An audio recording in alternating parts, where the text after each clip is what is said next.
just shows once again how incompetent our governments are. They are reactive rather than proactive. And right now we might have another 10 years of arguing to get him deported. The Home Secretary, Shabir Ahmed, is expected to use the upcoming immigration and asylum bill to remove a legal loophole that prevents the UK from deporting the Rochdale grooming gang leader, Shabir Ahmed. The question now, though, is what happens after that, because it's unclear whether Pakistan would accept him back. They've said that they won't, although there may be some political wrangling to go on behind the scenes. Well, joining us to discuss is the grooming gang whistleblower and former Manchester police detective, Maggie Oliver. Good morning. Good morning. Do you have some hope that there may be some way to have this man deported, despite what we've just said there about Pakistan's reluctance to accept him? I think we'll have to wait and see, because, announcing they're going to deport him is only half of the issue. Pakistan is saying they're not. For me, the real issue is that this should have been addressed 14 years ago when he was first sentenced. This man destroyed countless lives. This is the case that I resigned from the police because of the incompetent handling of it then, which was acknowledged by the chief constable 10 years later. When he was sentenced, first of all, I want to say that he stood trial a few months apart for two separate cases. He got 22 years on one, 19 on the other, and should have served 41 years. He's out in 14 years.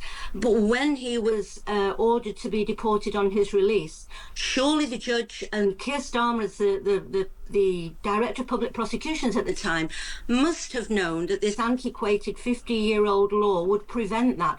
The big question to be asked is, why have they waited until he has actually been released back into the community to begin to address this problem? And this is not a party political point, because the Conservatives were in power for all those years. It just shows once again how incompetent our governments are.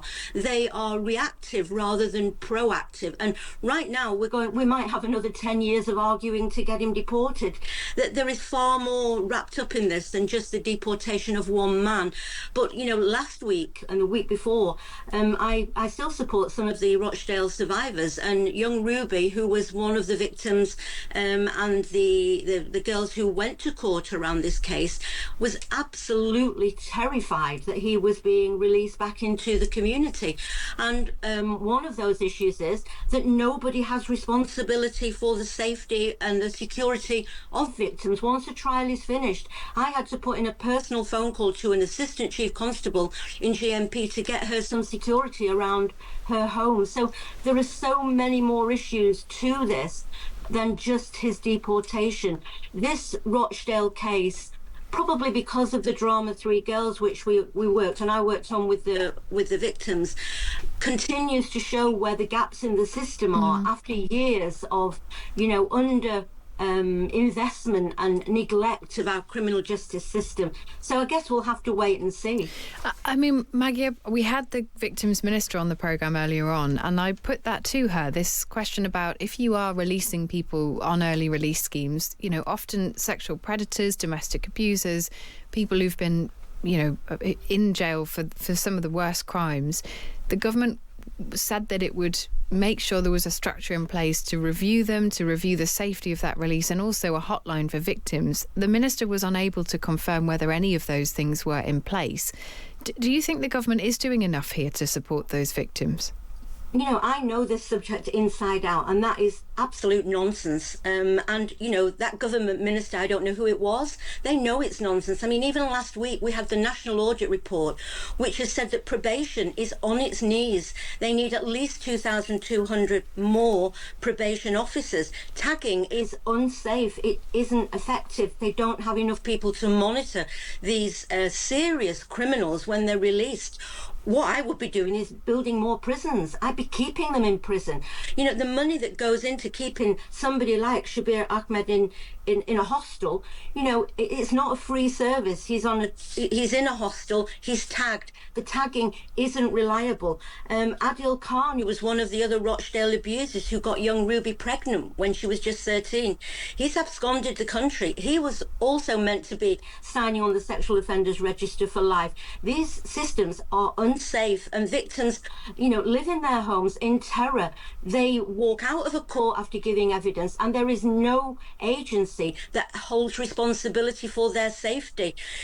I shouldn't be having to ring the police, begging for security or a panic alarm for a victim that's frightened out of her skin. And bear in mind that this gang threatened some of these children at gunpoint, that if they went to the police, they would be shot dead.